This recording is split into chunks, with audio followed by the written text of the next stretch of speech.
boxing fans, I'm Smitty.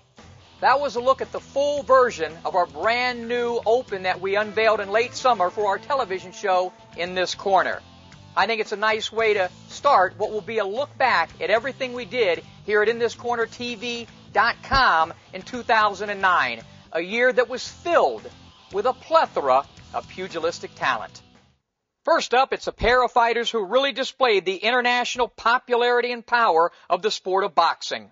One from across the pond in England they call the Hitman, the other, the most famous guy in all of the Philippines, called the Pac-Man. Ricky Hatton and Manny Pacquiao made the MGM Grand in Vegas rock in May. After just a few minutes, it was Hatton who was being rocked by Manny Pacquiao's punches. And as usual, InThisCornerTV.com was there providing pre- and post-fight coverage. Welcome to InThisCornerTV.com. I'm Smitty. We're at the IBA Gym in Las Vegas, better known as Fighter's Paradise. This has long been the Las Vegas training site for the Pac-Man, Manny Pacquiao. And he was here earlier today. They actually shut down the gym. Everything is private this week as Manny readies himself for his big showdown on Saturday night with Ricky Hatton. After his training session, we had the exclusive opportunity to chat with Manny Pacquiao. I've watched you develop as a fighter. It's hard to imagine that you can get any better than we've seen you in your last few fights. Are you going to be better on Saturday night against Ricky Hatton? Well, it's hard to say. It's hard to say, but I'm gonna just doing my job in the ring on Saturday, and I want to say right now. Let my fast to talk about that. He's a guy who likes to come in.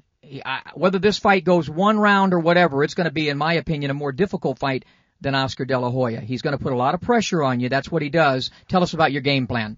Exactly. This fight is not an easy like the De La Hoya fight or somebody else.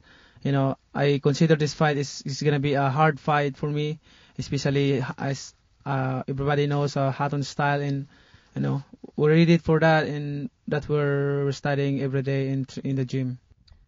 The distractions now that you're a superstar beyond boxing, is it difficult for you to focus because everybody wants a piece of you, including us right now? Of course, you know. Big power comes big responsibility. Your responsibility is to give a chance to people to to say hello and or to interview you or sign autograph, taking picture. That's your responsibility. And you know, being a famous, I have to do my responsibility. And you know, discipline is the most important for this sport. You know, in preparation for this fight, now you've been through the whole mega fight thing with Floyd Mayweather, and I got to believe that situation will help you in preparation for this fight, the mental side of it, the fact that you've gone through all this 24/7 stuff and everything. Yeah, it's standing me in good stead. You can't get a bigger match than the fight against Mayweather, and a bigger occasion in many ways. Like it is on May 2nd for the best pound-for-pound fighter in the world title. We had the 24/7 cameras following us everywhere. About 35,000 Brits came over to support us. It was a wonderful occasion, and that will stand me in good stead. And I think not just the Mayweather fights in years gone by, where before after the Mayweather fight, I fought at Man City with 58,000, so 58,000 people there, so pressure's on with that. So I've regular boxed in big crowds, you know, and I've had big occasions. Like you say, this is the second time I'll be challenging for this title, so I feel a lot more relaxed in this training camp than I have done in recent fights. Yeah. Congratulations on a great performance tonight. Thank you very much. I'm lucky. It's not lucky, buddy. That's skill. Blessed. I'm blessed with God. The right hand early in round number 1, that was a beautiful right hook. I love the way you slipped underneath it, came over the top. Was that your game plan to fight this type of fight? That's our secret weapon for this fight, and we work hard on that style every day in the gym. So I work on it. Can you still get better as a fighter, my man? That's what I believe. You know, I'm work hard in studying to get more better and give excitement fight to the people and make people happy. In this CornerTV.com spent some quality time with one of boxing's pound-for-pound best and still unbeaten Chad Dawson, who was posting victories over two former world champions, Antonio Tarver in May and Glenn Johnson in November. But there's a lot of good stuff out there for you. Showtime has their Super middleweight tournament. Those guys are out there. There's Pavlik out there and Williams and Bernard Hopkins and perhaps a Roy Jones. I mean, I think you're in a really good position right now. Yeah, I mean, I think I'm in an excellent position too. Like you said, I don't want to look past Glenn Johnson. Although I know what's going to happen on November 7th, I'm going to win. Nobody goes in and look to knock out Glenn Johnson. I know I'm gonna outbox him, use my legs, use my hand speed. And then after that, whatever APO brings to the table, I'll be ready for it. And I think, I'm sort of old school. You got an old school trainer in Eddie who, the light heavyweight division right now, I think you can't really move up to heavyweight. Those guys are too big. Cruiserweight perhaps, but I think, no, you can go up to heavyweight.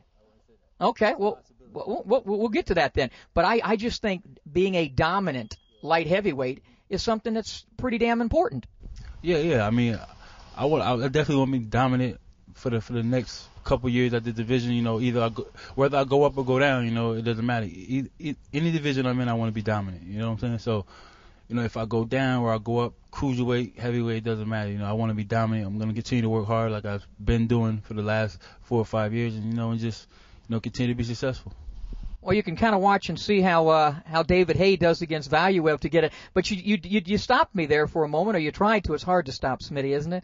Why do you think that you could go up and challenge heavyweights today? Because they're so big. Yeah, they are so big, but they're also so slow. I watched the Klitschko and the other heavyweight. I watched that fight. They're slow. Arreola. The guys, they're slow. Not taking nothing away from Arreola. Arreola, he's a great fighter. He's a big puncher. And I mean, he fought a hell of a fight. I mean, I felt like he was overmatched and oversized. So, I mean, it was pretty much easy for Klitschko to maneuver around him and use his size and, his arm reach, and do whatever he wanted with him. So, I mean, heavyweights are slow. A lot of them aren't even in shape. So, I mean, I think that I could put the muscle on. I mean, I got the height. I got the reach. So, I mean, heavyweights definitely not out of the question. Maybe I didn't consider the height because I've never had that luxury of having the height. Where do you think you rank in the pound-for-pound status right now? Pound-for-pound status, I mean, do I think I should be on that list? Definitely. I mean, I'm not going to say where I should be at, but I definitely think I should be on that list. Folks, Manny Pacquiao is not the only story coming out of the Philippines these days. In this CornerTV.com, caught up with the Filipino Flash, Nonito Donaire. Explain this Pinoy power thing. What is this Pinoy? Explain this to the fans out there who may not understand what you guys are trying to do here with this. Well, like Latin Fury, they've had so many succession in just events after events, and that's what we want to do is bring out the talent from the Philippines and show the world how great fighters from the Philippines are, and it's just good for boxing, so we're trying to make it happen where we can have Pinoy power 3, 4, and 5, and so on. There's been some great Filipino fighters over the years. Right now, it's you and Manny and some others that are doing quite well. Are we at a point where we can say what Filipino fighters do well with the Latin fighters? We know what they bring to the table, the heart, the determination, the body punching. What is it? Can we categorize Filipino fighters at any point now? I think boxing is just boxing. You look at it as, well, the way I look at it is that it doesn't matter what race you are or where you're from. It's more of how good a fighter is, how much he brings to boxing, and what glory he brings to his country and the pride that he brings to his country. I mean, you'll see everywhere around the world, you see guys who are tough, guys who have speed, guys who are smart, and that's the same with Filipino fighters. We have guys who are strong, we have guys who are smart, we have guys who are counterpuncher, and we have guys of every kind of skills and talent. Well, right now you've possessed all the skills and talents. I think you haven't lost in like 8 years, your second professional fight, 5 straight stoppages, tremendous boxer, good speed, good power, like the left hook. Does that sum it up?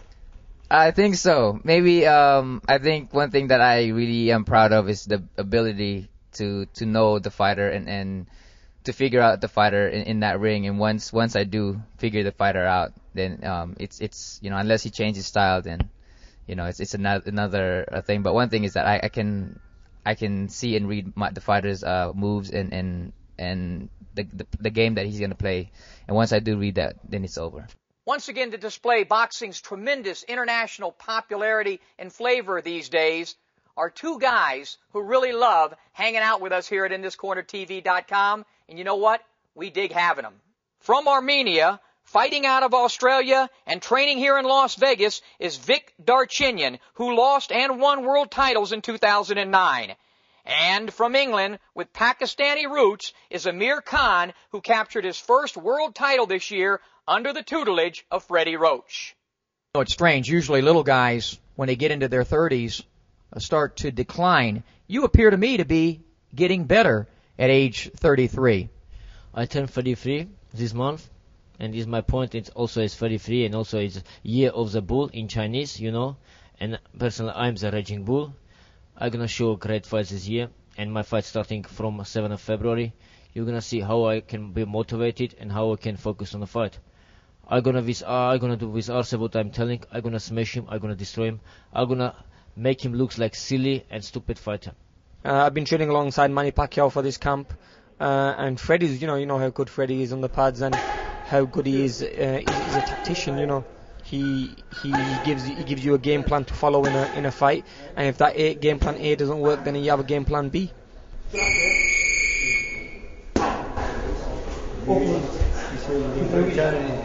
Right? When you come in, it's a body shot. Yes. Right, make sure you take the left side. See, make it clear. Clear his right hand, right? Right, you take. Maybe let's step forward. Slide that. Yes. Right? Yeah. He's improving. He's a talented young guy. He's got a lot of speed. He's got a lot of similarities to Manny Pacquiao, speed and power. And we're fighting Salita, a very good boxer. Comes to the ring with his rabbi, and he has a pretty good following. And he's the number one contender. He's a mandatory defense, and I think my guy's too much for Salita, but he's going to be a good fight. And we're going to fight in Newcastle, and Amir's. I think this will be his last fight in the UK because he wants to come to America and show himself over here. You know, the harder you work in the gym, I believe the easier it is in the ring. But yeah, we've been working on a lot of, different drills on footwork, different drills on combinations, what to throw, and still be in defense. And it's working well for me. I'm working on the things that Freddie tells me. I work on it in sparring, and I can see the difference. Amir, I would imagine, being with Freddie Roach, being with Manny Pacquiao, and being involved, in some of these mega fights, that has to really rub off and make you more prepared for definitely. Physically and mentally. Definitely, when you see the 24/7 guys, the crew, when they're in the gym, and then you see all the media, it just motivates you. I think it puts that hunger in your body because you wanna do that. You wanna be there one day. I wanna be in Manny's position. I want what he's got now. I wanna become one of the pound for pound best fighters in the world. I'm still 22. I've got a long way to go, but it's going the right way. But it's a motivation when people come to the gym, and when Manny's training alongside Manny, it's a big motivation for me because it just gives me that extra push. Where I could be probably just training, but when I know Manny's there watching me as well, it makes me try a lot harder. Manny also gives me good tips. We train together, we run together, so we like friends, and we spar together as well sometimes. So that itself is brilliant. I think Showtime is lucky to have you as a fighter fighting for them, because you're certainly one of the most exciting guys. And I noticed this right away. 2004, December, I was at ringside in Fort Lauderdale when you won the title from Irene Pacheco, and I saw something special. Couldn't figure it exactly out, but I knew one thing. You had some uncommon power. Where does that power come from? Power coming is from my trainings. I can do I can go to training and do 1,500, 2,000 push-up. I can put movie 1.5, 2 hours and do sit-ups and just watch movie, It's mentally I'm ready. Mentally I know I can punch harder and harder. And like you're saying, in 2004, when you was commentating my fight, still I have already 33 fights, and my best opponent who I met was Irene Pacheco. He's a great fighter, He's a big puncher, hard puncher. He's punching me in the body, and I can feel his punch. Never I feel any punch in my body from my opponents. He's a good fighter. After my hardest fights, they're saying, is he your toughest opponent? I'm always saying, no. My toughest opponent was Manny Pacquiao. He's a good fighter at that time, you know. You know, power, though, also, even though you're in great shape, you train hard, push-ups, whatever. A lot of that, though, I think power, great power like you have is God-given. It's mentally I'm believing. Every opponent who I'm sparring, I'm punching them. I can punch harder. You know, doesn't matter. Say everyone, oh, it's big punch. They're screaming. I can feel mentally I'm ready. I know I can punch harder. So that's why is a point about me. That's why I'm believing in my power. I know if I'm going on the back, I can destroy back. If I wanna punch me same place in the back, I think I can cut him in half. You know, it's all about trust yourself, believe, and achieve. September of 2009 marked the return of Floyd Mayweather, back to reclaim his status as boxing's pound-for-pound best. Was it really a return, or did he ever leave the sport of boxing that he has dominated for over a decade now? Floyd looked like he hasn't lost a beat as he dominated Juan Manuel Marquez, a guy who gave Manny Pacquiao fits in their two fights. Floyd sent a message to Manny that he's back to claim his throne as pound-for-pound best. In this corner with James Smith, with your man, the one and only Floyd Money Mayweather. We rolling here? We're rolling. Let's use all this. Oh no, and that's not just money for receiving money. That's money for giving and taking. Taking. What are you going to take on Saturday night from Juan Manuel Marquez? You know, I'm just here to entertain. Saturday, I'm here to entertain and I'm here to be the best that I can be in the sport of boxing. Juan Manuel Marquez is one hell of a fighter. The difference between me and him is just that I'm not going to get in no oxygen chamber, or I'm not going to drink no urine. Let's talk a little bit about, I know you don't like talking strategy, but I'm a fight guy. What can we look for different in you at 32 years of age? You've been off, you're well rested. Hold on. 32 years of age. 28 years of age. 28. Look 24. What can we look? New wrinkles from pretty boy Floyd Mayweather, Money Mayweather. No, a clean shave. I got to come back with a different look, you know. Leave with hair, come back bald. You know, just switch up my look. Switch up my name and my look. A whole new person. I'm the only one that's actually been in the ring with you and done an in-ring demonstration. I want to know, how many of these guys can say that? What, though, differently in terms of fistically can we look for with your... I'm not going to tell you my game plan, no way. I don't ever have a game plan. If you know what I always say, like I always do, don't watch no tapes. All I do is adjust and adapt once I get in there. He can't play into the crowd. You know, the crowd can sometimes, Ricky Hatton played into the crowd. Checkmate. Check left hook. Checkmate. Can't play into the crowd. This guy's a better fighter, though, than Ricky Hatton, I think. And I love Ricky, but as a fighter, this guy's a better fighter. Well, I don't think he beat a fighter like Constant Zoo. Some people say he beat a fighter like Manny Pacquiao or fought him dead even one time and was very close the second time. He's going to be a hell of a battle for you on Saturday night. Well, okay, if you believe in that, then put your money on him, and you're going to come. But you're the money guy. How about I use your money? Oh, never that. And if you believe in him like you believe in him, once again, styles make fights now. And one thing about Money Mayweather, I can adjust and adapt to any style. Slick and sharp. Now, one thing about him, with Mayweather, he can't come this wide. Wow. Hey, boxing fans, I'm Smitty. Welcome to the MGM Grand. Yep, we're still here. The fighters, well, they're gone. Floyd Money Mayweather made his return to the ring tonight after a 21-month hiatus. He looked sensational, totally dominating Juan Manuel Marquez, winning a unanimous decision. I gave Marquez maybe 2-3 rounds. Floyd looked tremendous. That check left hook that Ricky Hatton knows about, when we last saw Floyd, it still was working well, putting Marquez down in round number 2. After the fight, we caught up with Floyd Mayweather. Floyd, great to have you back first. Thank you, man. I appreciate it, man. How you doing? Great performance. I want to talk a little bit. We don't usually talk strategy. I'm going to talk some right now. Okay. Post-fight strategy, the left jab. Tremendous performance with the left jab and the left hook. That's what my dad told me. My dad and Roger said we want the jab pumping all night. We don't care about nothing. We want the jab pumping all night. So that's what they asked for, so that's what I gave them. Physically, the hands, the ribs, how did you feel physically? You look sensational. My ribs are okay, and I fought the number 2 pound-for-pound guy tonight, and I think that I let the fans rate. I know he fought Pacquiao twice, so I let the fans. They seen a little difference between the two. Did you think you were going to get him out of there after putting him down in the second round? Well, actually, I tried to press the attack after I knocked him down, but he still was sharp. He still was on his toes. So I said, let me take my time and try to get it down the stretch. It seems like at 28 years of age that you're setting down more on your shots. Is that something you're focusing on? Well, I just try to be a smart fighter. Whatever works, whatever's working that night, that's what I try to. That's what I try to lead to. And Marquez is a solid guy, solid, tough, and I can see why this guy has over 50 wins.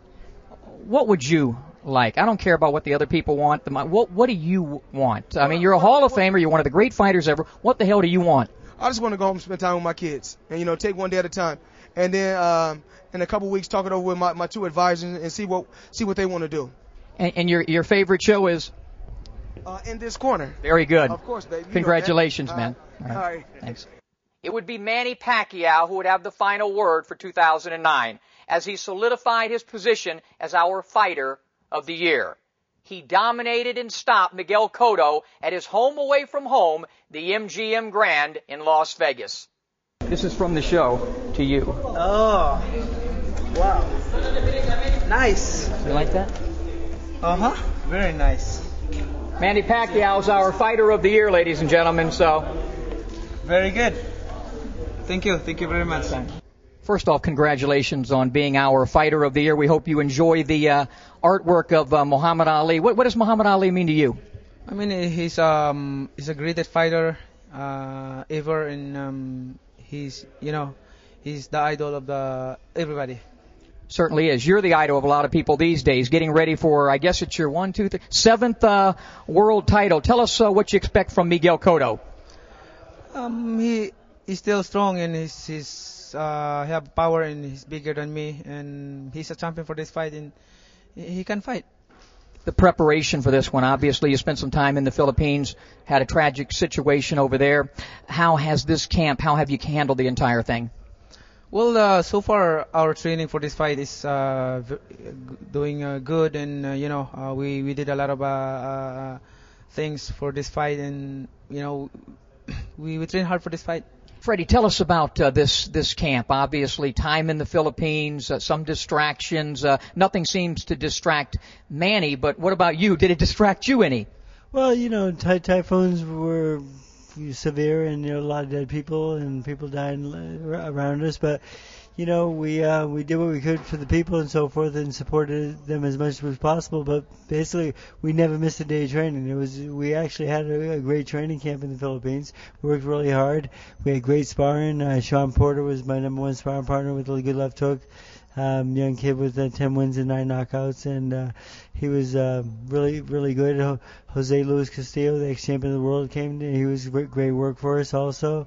And we had a real good training camp, and then the last 3 weeks we've been in the wild card, though, getting back to normal, back to home base, and now we're at the IBA gym, and today everything fell into place. I mean, today was just a super day, and I know he's ready to go. You're a disciple of Eddie Futch, and you're a guy who really knows how to break down a fight.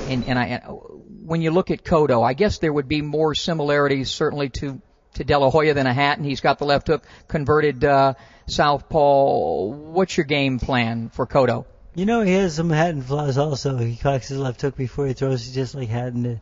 But it's from, the thing is he has a little more power than Hatton, I feel, and we have to respect that left hook and watch out for it.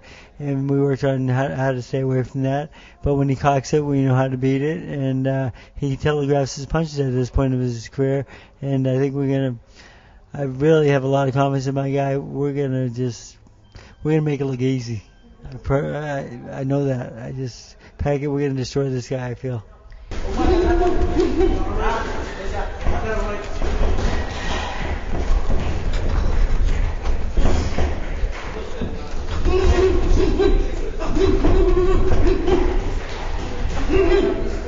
You look stronger than I've ever seen you. How do you feel as strong as you look?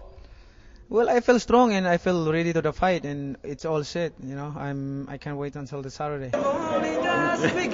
Yes. Tell us about your performance. Good, very good, and then amazing blessing that he gave it to me from God. With not Coach Roach, it's Master Roach, and another masterful performance by your pupil tonight. Your thoughts on Manny's performance against Cotto? It was great. I mean, the first couple rounds didn't go quite the way we planned, but Manny had wanted to test his power and see how really strong he really was, and he laid in the ropes and kind of fought Cotto's fight a little bit. But once we got back on track and got the game plan going, it was a masterpiece for Pacquiao again. And then by the 9th round, the fight was about over, and it was just a matter of time from that point on. Well, 2009 was a tremendous year in the sport of boxing, and here at InThisCornerTV.com, and it really sets the stage for 2010. We're on the brink of one of the biggest fights in the history of boxing, Floyd Mayweather and Manny Pacquiao. When that happens, it's surely to be the biggest generator in the history of the sport. And you can expect InThisCornerTV.com to be ringside at the fight, and of course bringing you the best in pre- and post-fight coverage. That coverage, we're proud to say, has made us the world's leading internet provider of boxing interview videos. We are also proud of our syndicated TV show In This Corner. April 1st of 2010 will mark the 6th year on the air without interruption. Our library consists of nearly 40 shows with the biggest names in boxing, featuring our innovative in-ring segments with many of the greatest fighters of today and yesteryear demonstrating their skills that have made them legends of the sweet science. In This Corner is available on many regional sports networks around the country, all of which are carried on DirecTV, Dish Network, Comcast, and other cable outlets throughout America. So for one last time in 2009, for producer John Hyatt, executive producer Carrie Tyler Stouffer, director of photography Pat Harris, sales and marketing director Ryan Smith, webmaster extraordinaire Rick Cameron, our partners on the internet, secondsout.com, I'm Smitty saying so long. We'll see you in 2010. Happy New Year, everybody.